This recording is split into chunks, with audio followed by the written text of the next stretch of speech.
प्रधानमन्त्री त्यो एमसीसी पासै गर्नको निमित्त चाहिँ जसरी हुन्छ लागि परेको अहिले प्रमाणित भयो। उहाँले अमेरिकासँग सम्झौतै गरेर भए पनि आफ्नो सत्ता टिकाउने, इनकेस नेपाल सरकारको कारणले, प्रधानमन्त्रीको कारणले अथवा प्रधानमन्त्रीसँग सहयोगी नेपाली कांग्रेस र माओवादी लगायतका कारणले एमसीसी पास भयो भने नेपाली जनता अफगानी भएर बस्न तयार हो, नेपाली जनता मलेसियन भएर बस्न तयार हो। त गौण विषय हुन्छ त्यो बेलामा, जुन बेलामा एमसीसी श्रीलङ्का जस्तै क्याबिनेटबाट रिजेक्ट हुन्छ। वेस्टर्न इन्डियन शक्तिसँग निकट प्रधानमन्त्री हुनुहुन्छ, उहाँले चक्रव्यूहमा पारेर चाहनुभयो भने यहाँ को चक्रव्यूहमा पर्दैन। गृहमन्त्रीलाई सोध्नुहोस् यो ड्राफ्ट तपाईँले गर्नुभएको कि होइन? त्यहाँ हस्ताक्षर ईश्वर पोखरेलको छ। मूलत त्यसको चाहिँ आन्तरिक योजनाकार पश्चिमा शक्ति र कार्यान्वयन पक्ष भारत। प्रधानमन्त्रीले जो नेपालमाथि घात गर्दै हुनुहुन्छ, राष्ट्रघात गर्दै हुनुहुन्छ, केपी ओलीलाई राष्ट्रवादी भनेर हामीले अहिले उहाँलाई राष्ट्रनायकको रूपमा जसरी लिइरहेका छौँ, यो नेपाली जनताको लागि दुर्भाग्य र प्रचार प्रसार पनि यसरी भयो। निश्चित मिडियाहरू यसरी लागे। यो भन्दा चाहिँ त्यो नीच सोच, नीच विचार त अरू के हुन्छ? यदि नेपाली जनता कमजोर भएको भए यहाँका शासकहरूले उहिले नै बुझाइसक्थे भारतलाई, त्यो परिस्थिति बनिसक्थ्यो। यहाँ चीन कमजोर भयो, चीनले पार्टी मिलाउन सकेन, चीन थाक्यो भनेर जो प्रचार गरिएको छ यो 100% झुट हो। नेपालमा अहिले चीन हावी छ। बिस्तारै क्रमशः चाहिँ भारतले आफ्नो योजनाहरू क्रमशः पुरा गर्दै जाने, यसको निमित्त केपी ओलीलाई सरकारमा टिकाउने। एमसीसी पास नहुनुको कारण चीनको कारणले हो। त्यसको निमित्त केपी ओलीको सरकार आवश्यक हुन सक्छ। नम्बर 1 हैन, ओली त राष्ट्रघात देशद्रोह गरी उदाएकोमा ओलीजीले अहिले एमसीसी क्याबिनेटबाट फेल गर्ने निर्णय जसरी श्रीलङ्काले गरे त्यो गरे भए केपी ओलीलाई स्याल्युट गरिन्थ्यो। केपी ओली नेतृत्व हुनुहुँदो रहेछ भनिन्थ्यो। जनयुद्ध नलडेका नारायण काजी श्रेष्ठ र गिरिराजमणि पोखरेलहरूले चाहिँ जुन योजनामा आएर प्रचण्डलाई सिद्ध्याए, प्रचण्डजी त्यहाँबाट घेराबन्दीमा परेको। फेरि पनि यही गणतन्त्र, यही संघीयता, यही धर्मनिरपेक्षता। गणतन्त्र भनेको यो बुर्जुवा संसदीय व्यवस्था गणतन्त्र। उहाँहरू दाजुभाइ जुत्दाखेरि त फाइदा कोलाई भन्दा वेस्टर्न इन्डियन शक्ति जोले नेपालमा पहिलादेखि नै उनीहरूका योजना पुरा गर्नलाई खेलिरहेको छ। पश्चिमा शक्तिले चाहिँ अगाडि बढाइदिएको कम्युनिस्ट शक्ति प्रचण्डले नेतृत्व गरेको। अनि यस्तो कम्युनिस्ट पार्टीलाई नेपाली जनताले कम्युनिस्ट पार्टी भनेर भनिरहनु पर्ने? महाकाली सन्धि र धरोहर हत्याकाण्डको समीक्षा नगरिकन नेपाल निकास पाउँदैन। त्यसको चक्रव्यूहमा देश छ। राजा आउने बेला भइसक्यो, के को समीक्षा गर्नु त भाइ? त्यो त इन्डियाको राजा बनाउने भने होला, त्यो त हामी पनि सपोर्ट गर्छौँ नि। नेपालको एउटा नागरिक इन्डियाको राजा हुँदा नमान्ने कुरा हुँदैन। यो नेपाल राष्ट्र सिद्धिएका तत्त्वहरू यस्तै हुन् जो विदेशीद्वारा परिचालित छैनन् अथवा विदेशीलाई सहयोग गर्दैनन्। त्यस्ता नागरिक अगुवा अग्रजहरूले भन्दा पनि नमान्ने भनेपछि राजाको कुरा, पूर्व राजा ज्ञानेन्द्रको कुरा हामीले किन गरिरहनु पर्यो? केपी ओली राष्ट्रघात गर, म त्यसको साक्षी छु भनेर चाहिँ त्यो बुच्चे नक्सा सहित भएको चाहिँ फोटो, ठुल्ठुला फोटाहरू मै बस्ने महाराजगञ्ज 3 नम्बर वडाका वडा अध्यक्षले हालिरहेको थिए। दीपक केसी एमालेका हुनुहुने फोटो हालिरहेको थिए। उनी राष्ट्र बेच्नलाई साक्षी बसेको हो। म दावा गर्छु, हाम्रो पार्टी नेपाल दावा गर्छ। यसरी चाहिँ राष्ट्रघात हुँदैछ। मैले फेरि पनि भने नेपालमा औपचारिक रूपमा चीन हावी छ, यो तथ्याङ्क यो वर्षौँपछि खुल्छ। एमसीसी पास भयो भने प्रयोगका पात्र हामी हुन्छौँ, दास हामी हुन्छौँ।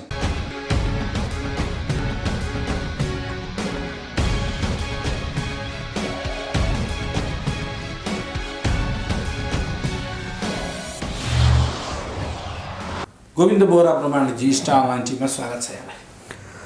ल, जय होस्, धन्यवाद। अब यो सारा खेलका बावजुद एमसीसी को बटम लाइन त को बाटो बने जस्तो, केपी ओलीले पनि पास गर्ने खालको जमर्को गराए जस्तो पो आयो त बजारमा गाईगुई कुरा। कि यो फल्स न्युज हो कि यो प्रेडिक्सन न्युज हो कि यसमा यथार्थ छ कि के छ कुरा? अब म प्रथमत स्टार अनलाइन टेलिभिजनलाई, हाम्रो पार्टी नेपाल है, यसलाई चाहिँ जनतासँग निरन्तर अन्तर्क्रिया गराउने मौका दिनुभएको छ। यसको निमित्त तपाईँलाई पहिलो धन्यवाद। यो एमसीसीको विषयमा हामीले धेरै पटक सडक सङ्घर्ष पनि गरेका छौँ, अन्तर्वार्ता पनि भनेका छौँ।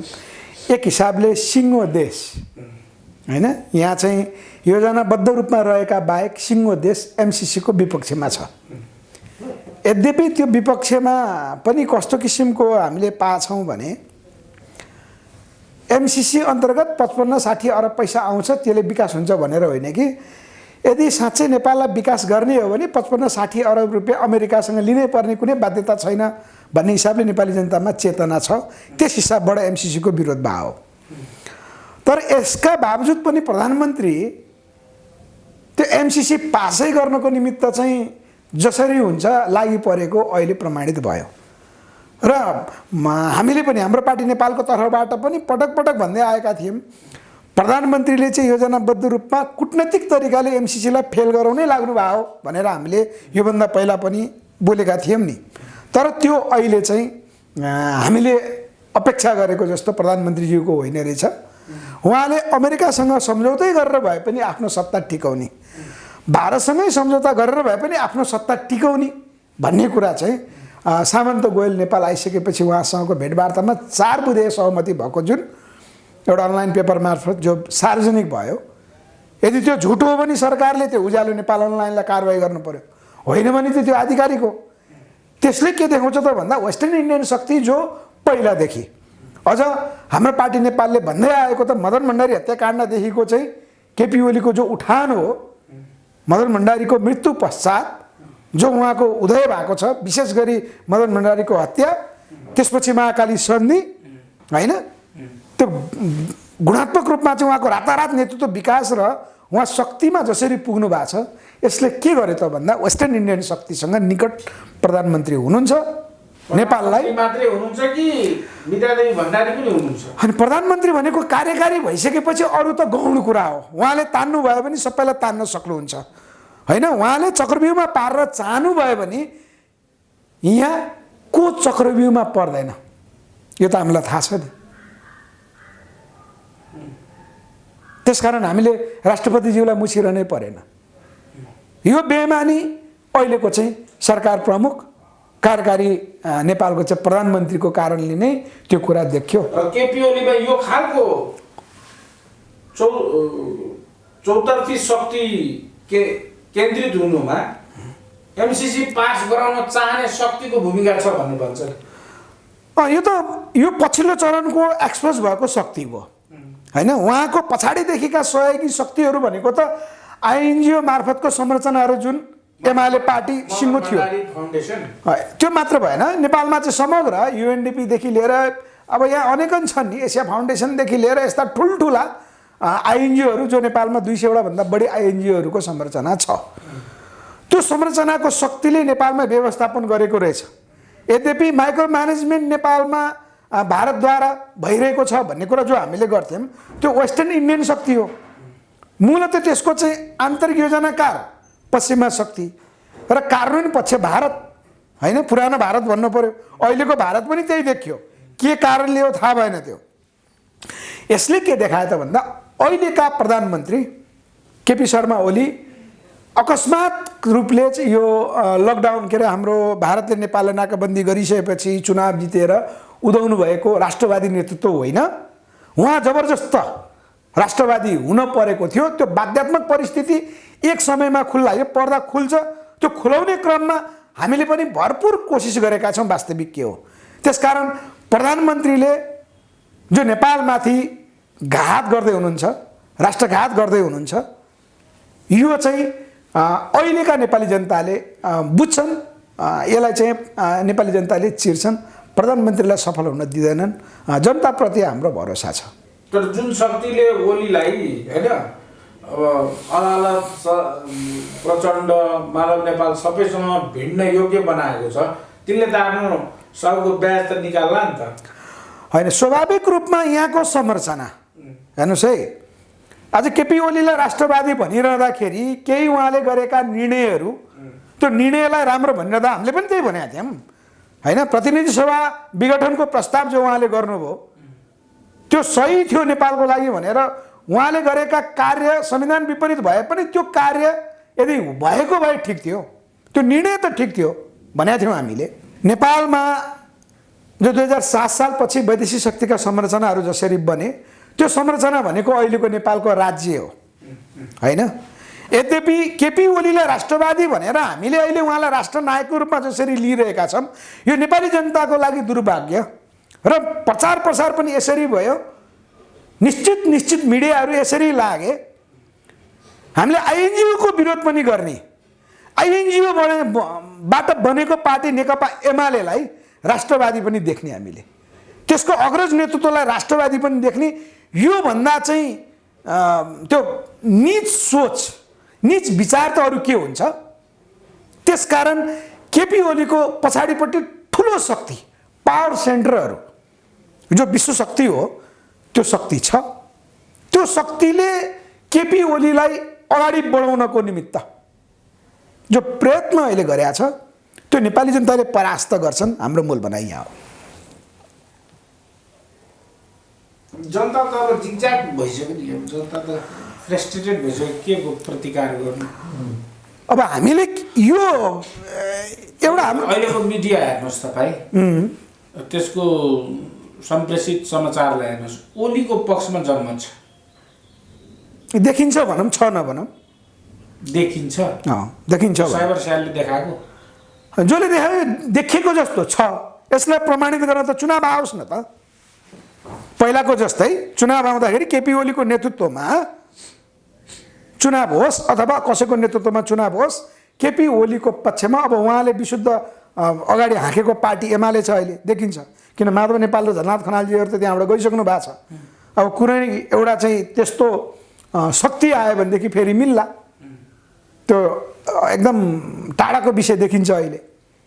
हेर, सदनलाई बिजनेस नदिइरहेको बेलामा ओलीले ल एमसिसी पासै गर्ने खालको जुन छाटकाट पछिल्लोसम्म देखाउनु भयो, त्यो चाहिँ के अध्यादेश मार्फत पास हुन्छ? हुँदैन, त्यो संसदको 2/3 पास हुनुपर्छ। त्यो सम्भावना त छैन हो। त्यो त्यसैको निमित्त त्यही त यहाँ अब यसको निमित्त हामीले अर्को राजनीतिक विश्लेषणतिर जानुपर्ने हुन्छ। छिमेकी राष्ट्र चीनको नेपाल नीतिलाई हामीले हेर्नुपर्ने हुन्छ। र अर्को बिजेपी जसरी अहिले पश्चिमा लाइनबाट अगाडि बढेको छ अथवा पश्चिमा लाइनलाई नै उसले सपोर्ट गरेको छ भन्ने हाम्रो चाहिँ विश्लेषण हुँदाहुँदै पनि फेरि पनि चीन र भारतको अर्को किसिमको समीकरण छ, जसलाई हामीले 2+1 को थ्योरी भन्छौँ होइन। त्यो थ्योरी अन्तर्गत पनि काम भएको छ कि भन्ने फेरि आशाको किरण त एकातिर छ। यो भनेको नेपाली जनताको शक्ति हो। तपाईँले भनेको जस्तो नेपाली जनता यहाँ विक्षिप्त छन्, नेपाली जनता आफै जुधेका छन् भन्ने कुरालाई चाहिँ हामी स्वीकार्न सक्दैनौँ। त्यो किन होइन भने यदि भारतको नेपाल नीति है पहिलादेखि नै जो यहाँ कार्यान्वयन हुँदै थियो, यदि नेपाली जनता कमजोर भएको भए यहाँका शासकहरूले उहिले नै बुझाइसक्थे भारतलाई, त्यो परिस्थिति बनिसक्थ्यो होइन। यो नेपाल सिक्किम भइसक्थ्यो। त्यसकारण नेपाल सिक्किम हुने परिस्थिति रोकिएको सङ्घर्षको कारणले हो। त्यो जनता भनेको सबै त्यो बेलाको शासकदेखि त्यो बेलाका जनतादेखि हामी अहिलेसम्मका सम्पूर्णले नेपाल बचाएको हो होइन। त्यस कारण भारतले पनि बिस्तारै नेपाल नीति परिवर्तन गर्यो है। त्यो नीतिभित्रको नेपाल प्रतिको भारत नीति के छ? अहिले समग्रतामा अधीनस्थ नेपाल रहनुपर्छ भन्ने नै देखिन्छ। नेपालको प्राकृतिक स्रोत र साधन भारत अधीनस्थ होइन। अहिले हामी काठमाडौँ उपत्यकावासीले जसरी मेलम्चीको पानी अहिले कम्तीमा, अब मेरो घरमा त त्यो धारै जोडिदिएको छैन होइन, राजनीतिक कारणले चाहिँ हाम्रो हुनुहुन्छ त्यहाँ जोडिदिनु भएको छैन। तपाईँको टोलमा मेलम्चीको पानी आएको देख्नु आछ। हाम्रो बाँसबारी केन्द्रमा मेलम्चीको पानी अलि सेतो, मैले मोटरसाइकलबाट पनि पानी बोकेर खान्छु मैले। काठमाडौँको लागि मेलम्चीबाट पानी आउनु पर्यो नि, त्यस्तै भारतको मेलम्ची भनेको चाहिँ महाकाली नदी हो होइन। त्यो दिल्लीको लागि, पन्जाबको लागि है, हरियाणाको लागि होला। त्यो दिल्लीको मेलम्ची भारतले चाहिँ पाउनु छ, प्राप्त गर्नु छ हो। यो भारतको चाहिँ नेपाल नीति, यो प्राप्त गर्नुपर्छ उसले। तपाईँको चाहिँ हाम्रो कोशी नदी प्राप्त गर्नुपर्छ, कर्णाली नदी उसले प्राप्त गर्नुपर्छ, महाकाली नदी चाहिँ भारत अधीनस्थ, बस देश चाहिँ नेपाली जनता अधीनस्थ। अब नेपाली होइन, त्यसको त यो हार्डवेयर र सफ्टवेयरलाई चाहिँ हामीले तुलना गर्नुपर्छ होइन। यो हार्डवेयर मात्रले काम गर्दैन। जब यसका चाहिँ फङ्सनहरू यसलाई चलाउनेहरू यहाँभित्रबाट लिनुपर्ने चाहिँ हामी नेपालीहरू जो स्वावलम्बी बन्नुपर्ने हो, आत्मनिर्भर बन्नुपर्ने हो, त्यो भारत अधीनस्थ हुने भएपछि जनता अधीनस्थ नेपाल त कसरी हुन्छ भन्नु होला। एमसिसी पास हुने सम्भावना छैन, त्यही नै देखिन्छ अहिलेसम्म। ओली सरकार किन टिकाइरहेका छन् ती शक्तिहरूले? हो, मुख्य कुरो यो हामीले वेस्टर्न इन्डियन शक्ति गर्भमा के काम भइरहेको छ त्यसको पटाक्षेप गरिदिनु। यता सुन्नुहोस्, अहिले हामीले के देखिरहेको नेपालमा बस कम भएको, बाहिर प्रचारमा ल्याइएको, यहाँ चीन कमजोर भयो, चीनले पार्टी मिलाउन सकेन, चीन थाक्यो भनेर जो प्रचार गरिएको छ यो 100% झुट हो। मैले फेरि पनि भने नेपालमा अहिले चीन हावी छ। यद्यपि चीन र भारतको सहकार्य कस्तो छ त्यो माथिल्लो स्तरको विशेषज्ञहरूले गर्नु होला। तपाईँ यसको एनालाइसिस, तपाईँ मिडियाकर्मी नेपालको अर्थविज्ञहरूलाई ल्याउनुहोस्। नेपालमा अहिले चिनी अर्थतन्त्र जो चीन आर्थिक साम्राज्यवाद फैलाउँदैछ त्यसको नेपालमा नकारात्मक असर छैन, सकारात्मक हुन्छ। त्यो कारणले गर्दाखेरि केपी ओली तुलनात्मक रूपमा उहाँलाई जुन शक्तिले यहाँसम्म पुर्यायो यसका उहाँसँग लिन पर्ने कयौँ पाटहरू बाँकी छन् नि। जस्तो मैले अहिले पनि सुरुकै प्रश्नमा भने लिम्पियाधुरा कालापानीको मुद्दा अब नउठाउने गरी सम्झौता भएको रहेछ। त्यो त कारण प्रमुख र केपी ओलीको बिचमा भएको 4 बुँदे सम्झौतामा सहमति पत्र भनेर हिजोदेखि मिडियामा व्यापक आइराखेको हो। उज्यालो नेटवर्कको कुरा हामीले त्यहीँ उज्यालो नेटवर्कले जो सार्वजनिक गर्यो त्यो त कि सरकारले उज्यालो नेटवर्कलाई कारवाही गर्नु पर्यो यदि त्यो डुप्लिकेट हो भने, होइन भने त्यसको उत्तर त जनतालाई दिन पर्यो नि।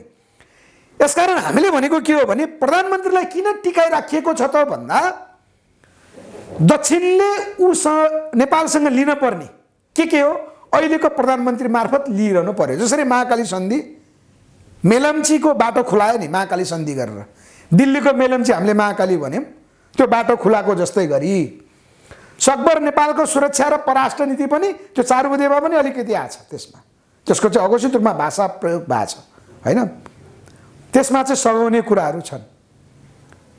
यसले चाहिँ के जनाउँछ त भन्दा अहिलेको प्रधानमन्त्री मार्फत यो ढुलमुल सरकार जो छ अस्थिर सरकार मार्फत लिन सक्ने जति लिने सम्भव भएसम्म यहीँ बिचबाट चाहिँ नागरिकता विधेयक त बहुमतबाट पास हुन्छ, 2/3 चाहिँदैन।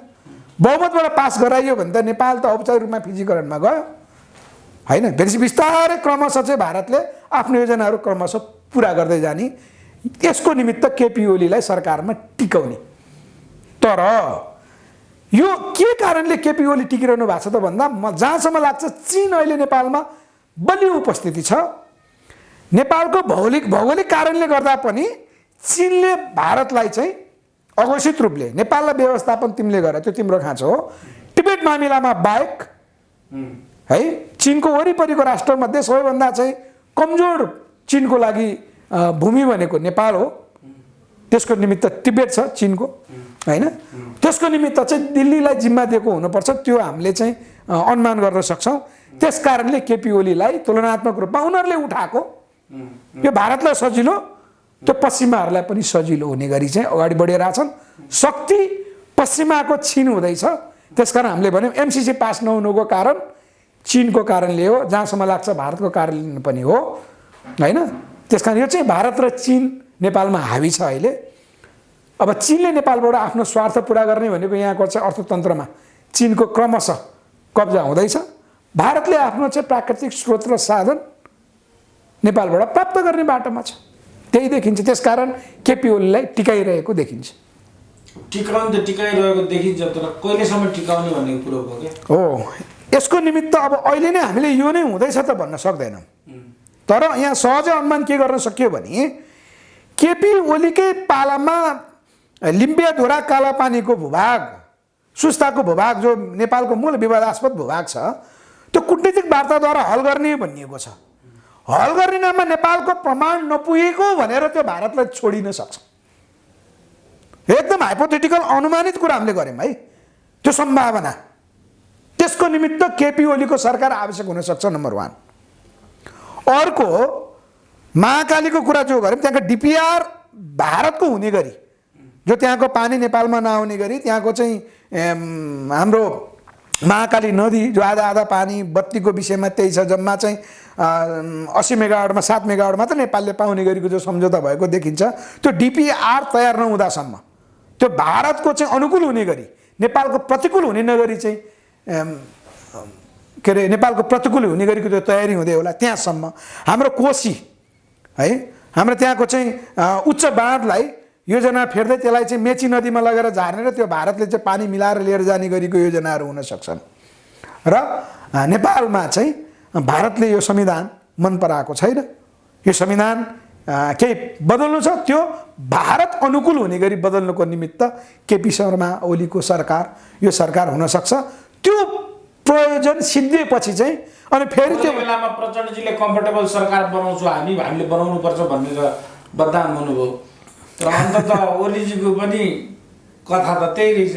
अनि यहाँ प्रचण्डजीलाई मलाई जहाँसम्म लाग्छ प्रचण्डजीको कुराकानी आयो, हामीले पनि धेरै प्रचण्डजीको कटाक्ष गरेको जस्तो देखिन्छ होइन। तर मैले पटक पटक भन्दै आएको छु, मैले यो नेपालमा अहिलेसम्म लिडर देखेको जिउँदो लिडरहरूमा प्रचण्ड हो।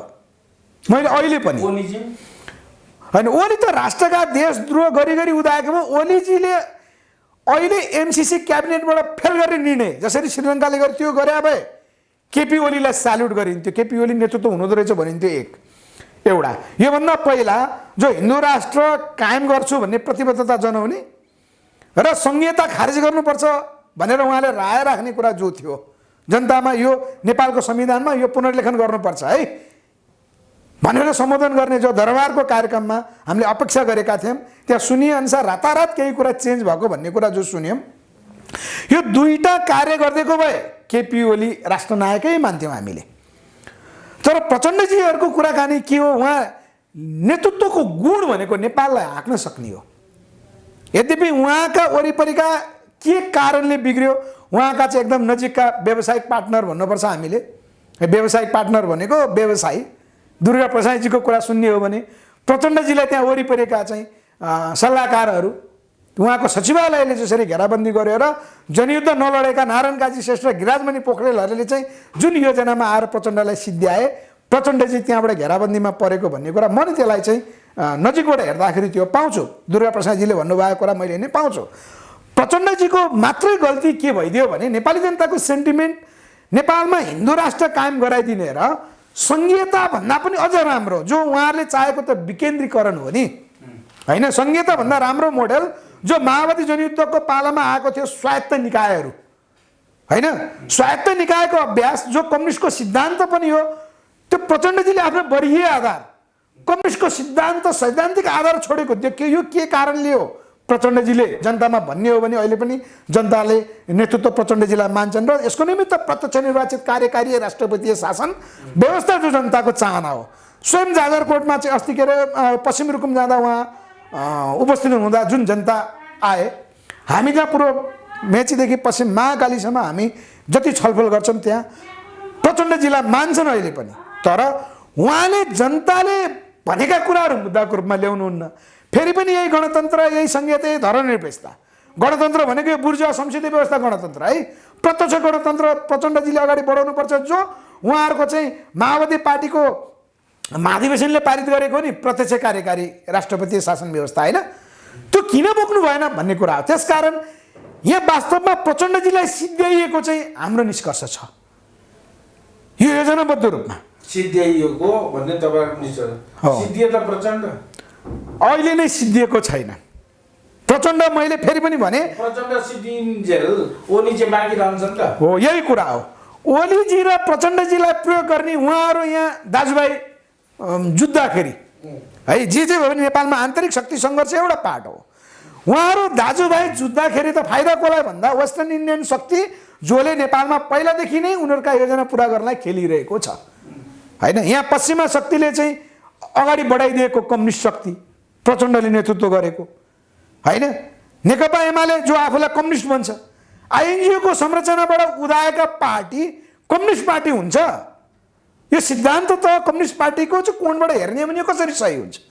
अनि यस्तो कम्युनिस्ट पार्टीलाई नेपाली जनताले कम्युनिस्ट पार्टी भनेर भनिरहनु पर्ने। अनि प्रचण्डजीले चाहिँ यहाँबाट निकास खोज्दाखेरि चाहिँ उहाँले कम्फर्टेबल त्यो एउटा ट्रिकको रूपमा भने हुनसक्छ। प्रचण्डजी चौतर्फी रूपमा घेराबन्दीमा परिसकेपछि राजनीतिक रूपमा कयौँ ट्रिक हुन्छन्। त्यो ट्रिक भनेको यसलाई उदाहरणको रूपमा लिँदा लेनिनको चाहिँ तपाईँको एक पाइला पछाडि दुई पाइला अगाडि भन्ने सिद्धान्त अनुरूप दक्षिणपन्थीहरूसँगको विरुद्ध लड्नलाई दक्षिणपन्थी भाषमै गएर चाहिँ त्यहाँ लडाइँ जितेर आउँछु भन्ने प्रचण्डको एउटा चाहिँ त्यो अभिप्सा नि हुनसक्छ। म चाहिँ त्यतापट्टिबाट हेर्छु। त्यसकारण प्रचण्डलाई यहाँ सिद्ध्याएर राष्ट्रघात र देशद्रोह मैले त भनेको छु 2050 सालमा भएको मदन भण्डारी हत्याकाण्ड जेठ 3 गते जो मदन भण्डारीको हत्या भयो, महाकाली सन्धि र दरबार हत्याकाण्डको समीक्षा नगरिकन नेपाल निकास पाउँदैन। त्यसको चक्रव्यूहमा देश छ। राजा आउने बेला भइसक्यो के को समीक्षा गर्नु त भाइ? बिचरा यो असाध्यै तपाईँ जतिको मनोज मानवजी स्टार अनलाइन टेलिभिजनले कुम्भमा नआउनु भयो क्या राजा ज्ञानेन्द्रले। अब उहाँ राजा भइहाल्नुहुन्छ अरे, एयरपोर्टबाट झर्ने बित्तिकै नारायणजी जाने रे। त्यो त इन्डियाको राजा बनाउने भने होला, त्यो त हामी पनि सपोर्ट गर्छौँ नि। भारतकै त्यो त त्यही देखिन्छ त। हाम्रो चाहिँ 1 अरब 20 करोड जनताको चाहिँ हाम्रो राजा हामी मान्छौँ भनेर इन्डियाले भने होइन, त्यो त हामी पनि मान्छौँ। नेपालको एउटा नागरिक इन्डियाको राजा हुँदा नमान्ने कुरा हुँदैन। त्यो हो भने स्वागत योग्य हो। नेपालमा चाहिँ सम्भावना छैन है यो के को लागि?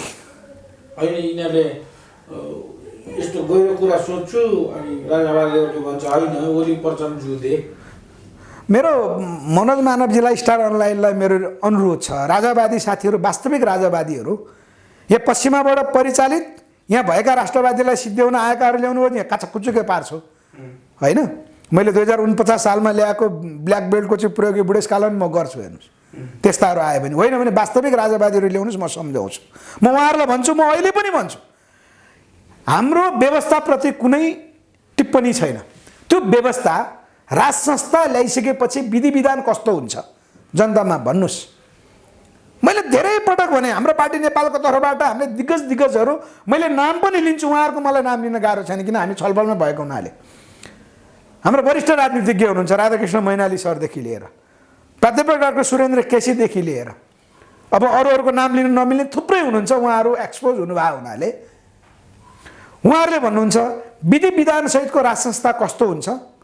2061 माघ 19 गते भएको तत्कालीन त्यो निर्णय गलत थियो भनेर यदि ज्ञानेन्द्रले कुनै एउटा चाहिँ विज्ञप्ति जारी गर्ने हो भने र अबको राज संस्था यस्तो हुन्छ भनेर चाहिँ नेपालको ब्लुप्रिन्ट जारी गर्ने हो भने समस्या छैन। म राजावादी साथीहरू, राज संस्थाको पक्षधर साथीहरूलाई म यहाँ ल्याएर सम्झाउँछु, तपाईँले चाहिँ संयुक्त रूपमा ब्लुप्रिन्ट कसैसँग पनि छैन। राजा आयो भने मलाई कुनै पद दिन्छ, चाहे पारसले जेसुकै नाङ्गे किन ननाचोस्। बस हो, यो नेपाल राष्ट्र सिद्धिएका तत्त्वहरू यस्तै हुन्।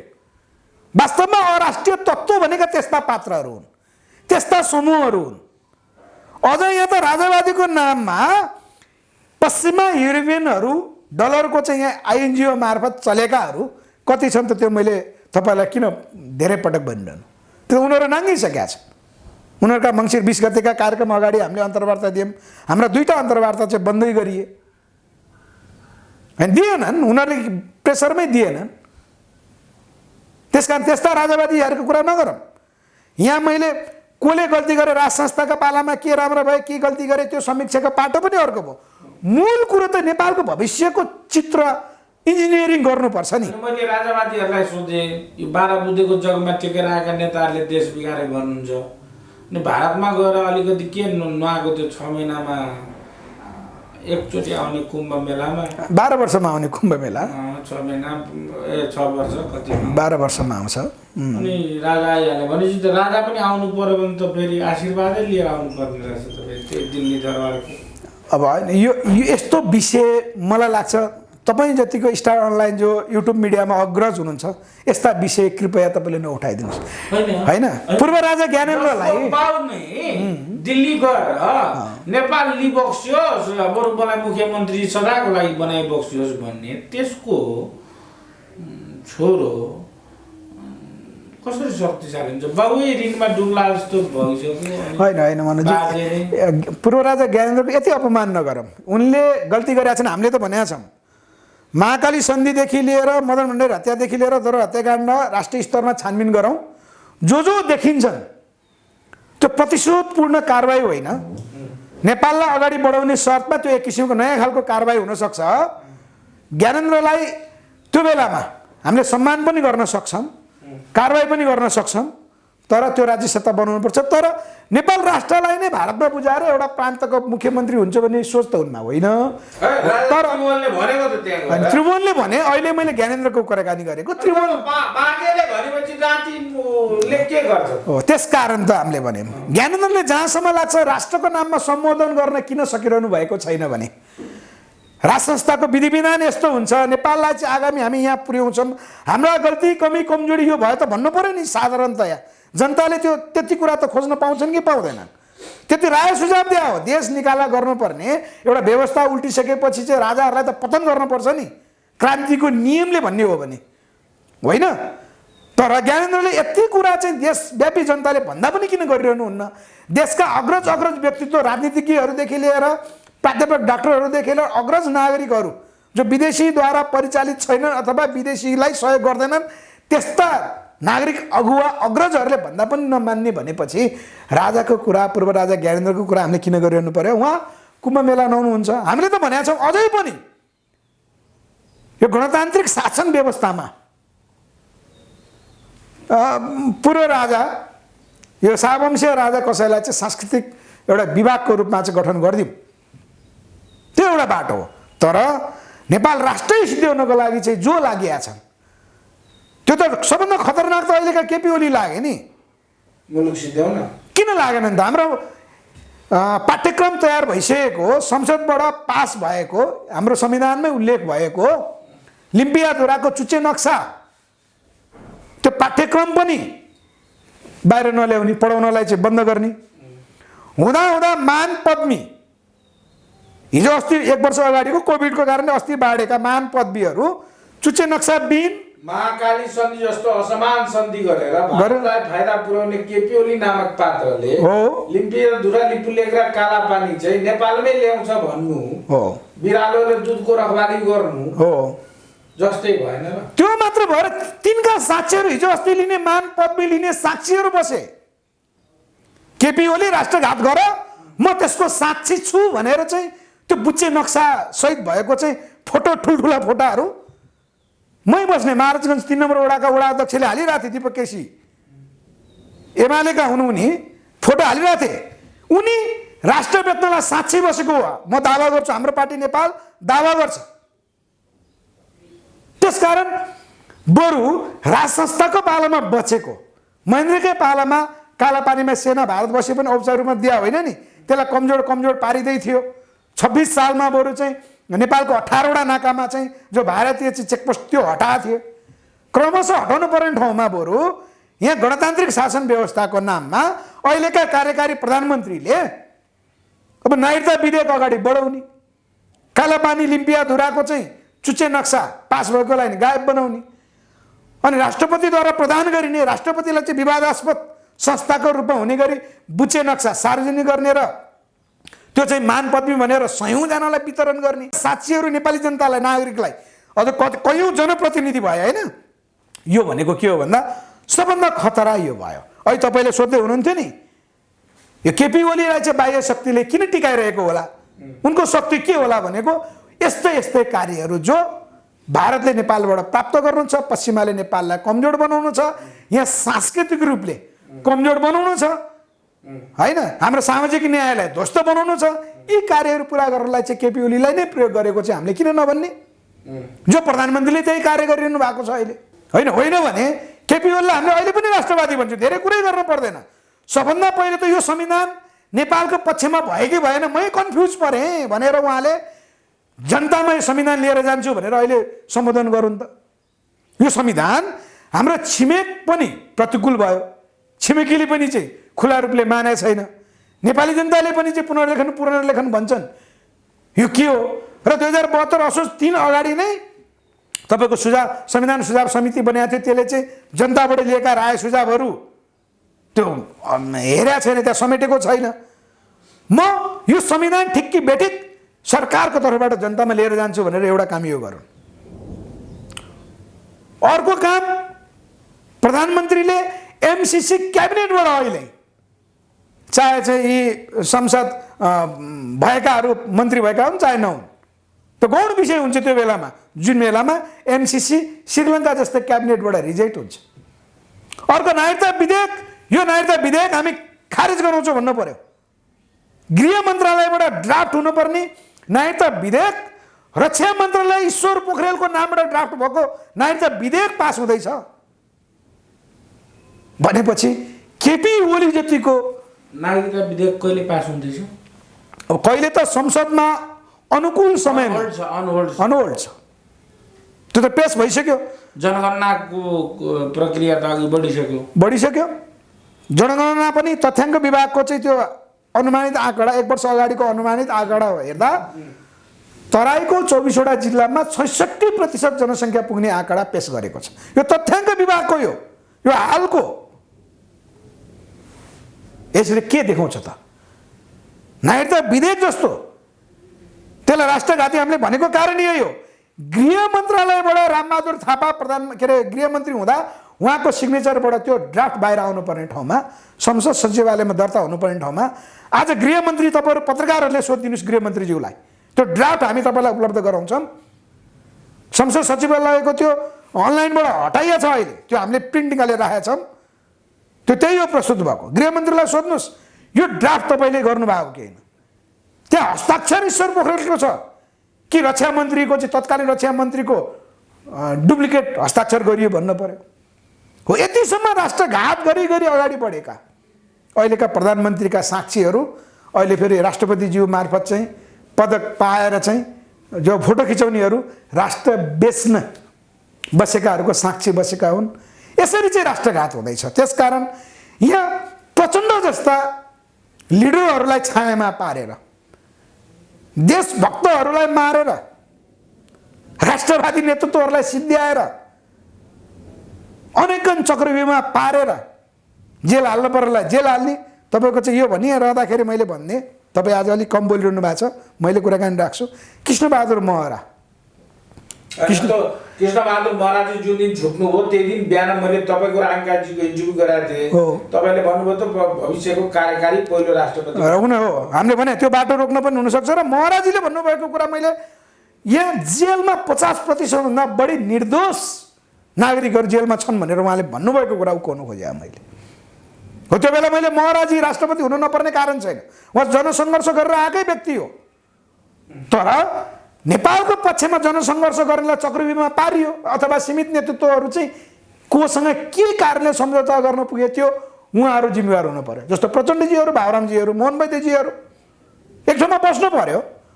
आज मोहन वैद्यजीहरूले भनिरहनु भएको हामी दक्षिणपन्थीहरूसँग सम्झौतामा गएनौँ, त्यसकारण हाम्रो स्थिति यो बनाइयो भने, यो मोहन वैद्यजीहरूलाई मेरो सुझाव के हो भने दक्षिणपन्थीहरूले र उहाँहरूको सहकर्मीहरूले पाखा लाउँदै लाग्नुपर्ने नेतृत्व पनि नेतृत्व हो त। कम्युनिस्टको आदर्शवादी नेता मान्छौँ हामी मोहन वैद्यलाई, त्यो त जनताले पनि मान्नु पर्यो। जनताले त मानेछन् भनेपछि मोहन वैद्यजीले पनि भन्नु पर्यो जनतामा हामीले सुशिक्षित गराउन सकेनछौँ, जनतालाई कम्युनिस्ट बनाउन सकेनछौँ, जनतालाई कम्युनिस्ट बनाउन नसक्नुको परिणाम दक्षिणपन्थीहरूले हामी जस्ता कम्युनिस्टहरूलाई पाखा लगाएर चाहिँ एउटा कुनामा बस्ने बनाइदिए भनेर भन्नुपर्ने ठाउँमा दक्षिणपन्थीहरूको कारण हामी यहाँ भयौँ भन्नुहुन्छ मोहन वैद्यजीहरू। उहाँले त्यो भन्नुहुन्न। अन्तमा जाउँ फेरि एमसिसीमै पोइन्ट गर्नु कुरालाई। प्रचण्डले गोदाए खायो, माधव नेपालले गोदाए खायो, झलनाथले खायो, सबै सैकडा 20को ब्याज दरको खर्चा पानी ओलीमाथि जुन शक्तिले गर्यो नि, के यो ओलीलाई रमाइलो गराइदिनको लागि हो? It's your last time, just enjoy the party त होइन। हामीले त्यसो भन्नुहुन्न। के हुन्छ भने मर्ता क्या नै कर्ता भने जस्तो एमसिसी नेपालमा चीन र भारतको कारणले, पहिलो त चीनको कारणले, दोस्रो भारतको कारणले पास हुँदैन, अगाडि बढ्नै सक्दैन। यदि त्यो भयो भने यहाँ सबभन्दा ठुलो म्यासेकर हुन्छ, ठुलो दुर्घटना हुन्छ। मैले फेरि पनि भने नेपालमा औपचारिक रूपमा चीन हावी छ, यो तथ्याङ्क यो वर्षौँपछि खुल्छ। आर्थिक साम्राज्यवादै त नभनौँ, आर्थिक रूपमा चाहिँ चीनले जो नेपालमा अगाडि बढाएको छ, यो अर्थतन्त्रको युग हो। यो पश्चिमाहरूले चाहिँ त्यसरी कार्यान्वयन गर्न सक्दैनन्। इनकेस नेपाल सरकारको कारणले, प्रधानमन्त्रीको कारणले अथवा प्रधानमन्त्रीसँग सहयोगी नेपाली काङ्ग्रेस र माओवादी लगायतका कारणले एमसिसी पास भयो भने अब होइन, नेपाली जनता त्यो बेला पनि उठ्दैनन्, यी नेताहरूलाई सिद्ध्याएर हामी सत्तामा आउँछौँ भन्दैनन् भने त भन्नु केही छैन। तर चीनले यो देश औपचारिक रूपमा लिन्छ भनेको, व्यवस्थापन गर्छ भनेको फेरि चीनमै गाप्छ भन्ने कुरा होइन। यो भनेको क्षति नेपाली जनताको हो। नेपाली जनता अफगानी भएर बस्न तयार हो, नेपाली जनता मलेसियन भएर बस्न तयार हो। मलेसियन भनेको आज मलेसियामा एकजना अपवाद बाहेक एकजना व्यक्ति मलेसियन राष्ट्रवादी छैन, राष्ट्रिय उद्योगीहरू छैनन्, राष्ट्रिय पुँजीपतिहरू छैनन्। चाइनाको इन्फ्लुएन्स छ भन्नु न। पुरै नेपाल त्यस्तै बनाउन खोजेको हामीले हुन्छ त्यस्तै। त्यसकारण हामी त भन्छौँ नेतालाई दोष दिँदैनौँ। अब हामीले भनेका छौँ मदन भण्डारी हत्याकाण्डका हत्याराहरू, महाकाली सन्धिका पक्षधरहरू, दरबार हत्याकाण्डका हत्याराहरू अहिले पनि जिउँदैछन्, ती नेपालमै छन्, ती भाग्न सक्दैनन्। तिनीहरूसँग खरबौँ खरब रुपियाँ बजेट छ, त्यसलाई राष्ट्रियकरण गरेर चाहिँ नेपाली जनताको विकासको निमित्त लगानी गर्ने हो भने नेपाल कायापलट हुन्छ। त्यो शक्ति बन्नु छ। त्यो शक्ति बन्नको निमित्त नेपाली जनतामा चेतना आउनु पर्यो। मैले फेरि पनि भने आइएनजिओको विरोध गर्ने एमालेलाई राष्ट्रवादी देख्ने, केपी ओलीलाई राष्ट्रवाद देख्ने होइन, नेपाली काङ्ग्रेसको त्यही देख्ने। नेपालमा कम्युनिस्ट 68% 63% भन्ने पश्चिमाहरूले अगाडि बढाइदिएका कम्युनिस्टलाई हामी मान्ने, यो चेतना नेपाली जनतामा परिवर्तन नभएसम्म अब नेतृत्वलाई गाली गर्ने होइन। अब नेपाली जनतामा नयाँ चेतना आउनुपर्छ। नेपाली जनताले रूपान्तरण गर्ने त्यही हो। त्यसका नेपाली जनताले जानी अनजानी नेतृत्वले भनेर अथवा आफैले जानेर हामीले हिजो जे गर्यौँ त्यसको परिणाम आज हामीले भोगिरहेका हौँ नि। त्यसकारण चेतनाको हिसाबमा राजनीतिक रूपले हाम्रो पार्टी नेपालले भनेको पनि यही हो। चेतनाको रूपमा राजनीतिक रूपमा हामीले अहिले जे गर्छौँ त्यसको परिणाम अबको चुनाव पछाडि हो, अबको 5 वर्ष पछाडिको नेपाल हो।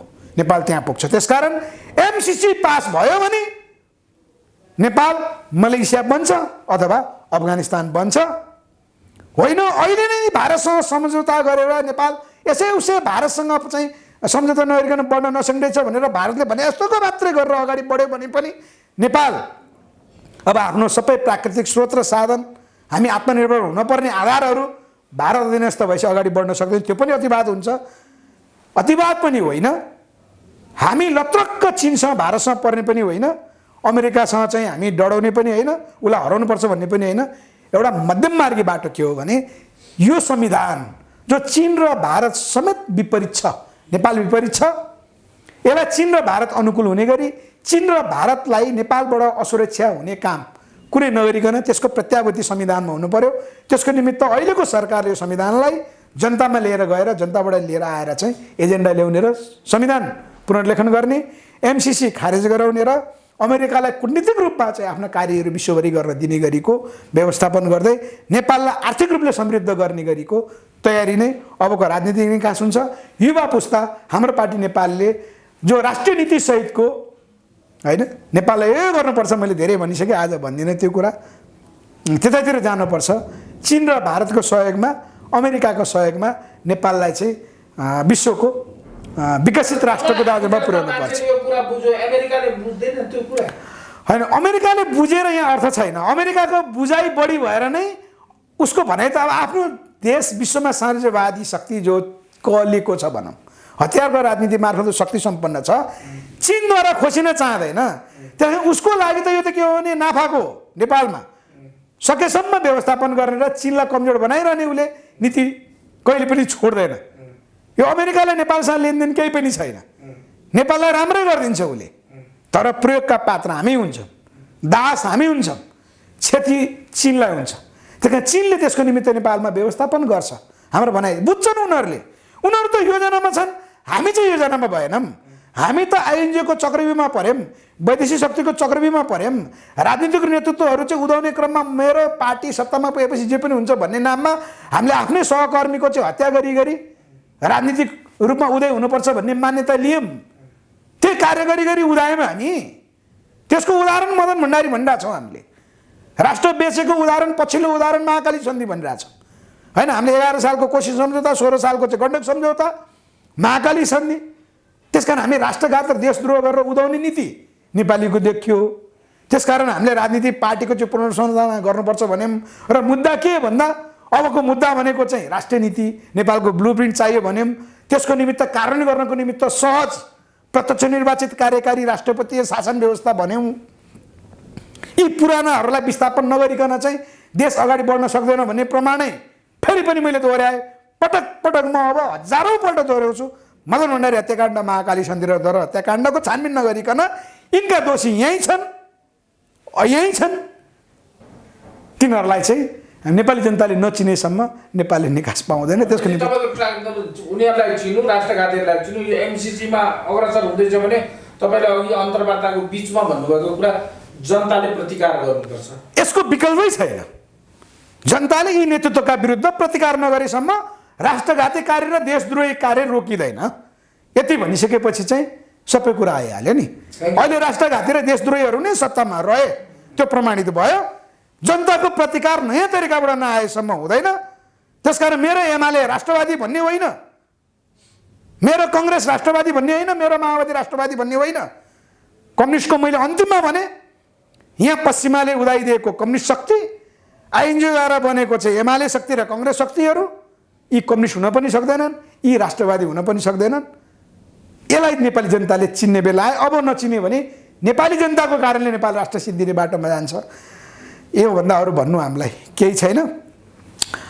सबै समाजको लागि धेरै धेरै धन्यवाद ब्रह्माण्ड। हस्, हाम्रो पार्टी नेपालको कुराहरू जो जनतामा राख्ने मौका दिनुभएको छ स्टार अनलाइनलाई धेरै धेरै धन्यवाद।